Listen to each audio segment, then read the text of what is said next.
ഇരുമ്പ് ഫ്രെയിം തകർന്നു വീണാണ് തൊഴിലാളികൾക്ക് പരിക്കേറ്റത്. ഒരു തൊഴിലാളിയുടെ മരണവും സ്ഥിരീകരിച്ചിട്ടുണ്ട്. 4 പേർക്കാണ് പരിക്കേറ്റത്. കൊച്ചി സ്മാർട്ട് സിറ്റിയിലാണ് അപകടമുണ്ടായത്. കെട്ടിടം പണി നടക്കുന്നതിനിടെയാണ് അപകടം. ഇരുമ്പ് ഫ്രെയിമുകൾ തകർന്നു വീഴുകയായിരുന്നു. പെയിന്റിംഗ് ജോലികൾ നടക്കുന്നതിനിടെയാണ് അപകടമുണ്ടായത് എന്നാണ് നമുക്കറിയാൻ സാധിക്കുന്നത്. ഇവർക്ക് ആവശ്യമായ സുരക്ഷാ ക്രമീകരണങ്ങൾ ഉണ്ടായിരുന്നില്ല എന്നുള്ള വിവരങ്ങൾ ലഭിച്ചു. മോസിന വീണ്ടും ചേരുന്നുണ്ട്. മോസിന, തുടർന്നോളൂ.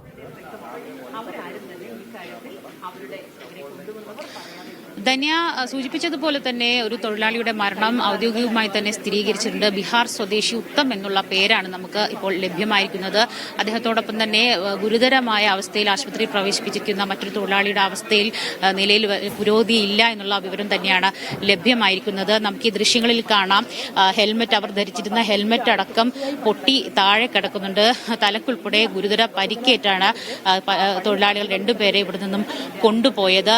ഈ 5 നില വരെയുള്ള കെട്ടിടത്തിന്റെ ഭാഗങ്ങളിൽ പെയിന്റ് ജോലികൾക്ക് വേണ്ടി സ്കഫോൾഡ് നിർമ്മിച്ച് അതിന് മുകളിൽ കയറി നിന്ന് ജോലി ചെയ്യുകയായിരുന്നു. ഇവർ പെട്ടെന്നാണ് താഴെ ഉള്ള ഒരു തൂണ് തകർന്ന് ആകെ കൂടി എല്ലാം കൂടി ഇടിഞ്ഞ് താഴേക്ക് വീഴുന്ന ഒരു സാഹചര്യമാണ് ഉണ്ടായതെന്ന് തന്നെയാണ് ഇവിടെയുള്ള തൊഴിലാളികളിൽ നിന്നും അതുപോലെ തന്നെ മറ്റ് അധികൃതരിൽ നിന്നും പോലീസിൽ നിന്നും ഒക്കെ നമുക്ക് ലഭിക്കുന്ന വിവരം. ഇതോടുകൂടി മുകളിലുണ്ടായിരുന്ന ആളുകളും താഴെ നിന്ന ആളുകളും ഇതിനടിയിൽ ഈ ഇരുമ്പ് വല്ല ഭാരമേറിയ ഇരുമ്പ് തൂണുകളാണ് ഇതിനിടയിലേക്ക് പോവുകയായിരുന്നു.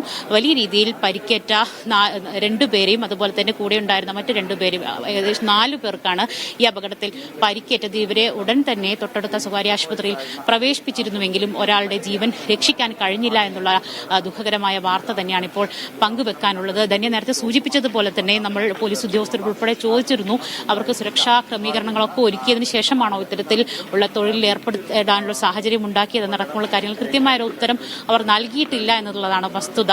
എന്താണെങ്കിലും ഇത്തരം ജോലികളിൽ ഏർപ്പെടുമ്പോൾ ഒരു തരത്തിലുള്ള ബെൽറ്റ്, അതുപോലെ തന്നെ ഈ സ്കഫോൾഡിൽ കൃത്യമായൊരു പലക, അത്തരം സാധനങ്ങളൊക്കെ വേണം. അങ്ങനെ ഒരു പലക ഈ സ്കഫോൾഡിന്റെ തകർന്ന ഭാഗത്ത് കാണാൻ നമുക്ക് സാധിക്കുന്നുണ്ട്. പക്ഷേ ബെൽറ്റ് ഉൾപ്പെടെയുള്ള സുരക്ഷാ ക്രമീകരണങ്ങൾ ഉണ്ടായിട്ടുണ്ടോ എന്ന കാര്യത്തിൽ വ്യക്തതയില്ല. പക്ഷേ അത്തരം സംവിധാനങ്ങൾ ഉണ്ടായെങ്കിൽ പോലും ഇത്തരത്തിലൊരു സിറ്റുവേഷൻ, അതായത് തൂണുകൾ ഇടിഞ്ഞ് താഴേക്ക് വീഴുമ്പോൾ സ്വാഭാവികമായും അതിനടിയിലേക്ക് പെട്ട് ഇത്തരത്തിൽ അപകടത്തിൽ വലിയ രീതിയിൽ പരിക്കുകൾ ഏൽക്കാനുള്ള സാധ്യതകൾ ഏറെയാണ്. അത്തരത്തിലുള്ള സംഭവങ്ങൾ തന്നെയാണ് നടന്നിട്ടുള്ളതും. എന്താണെങ്കിലും രാവിലെ ഒരു 10 മണിക്ക് മുൻപാണ് ഇത്തരത്തിലൊരു അപകടം ഉണ്ടായത്.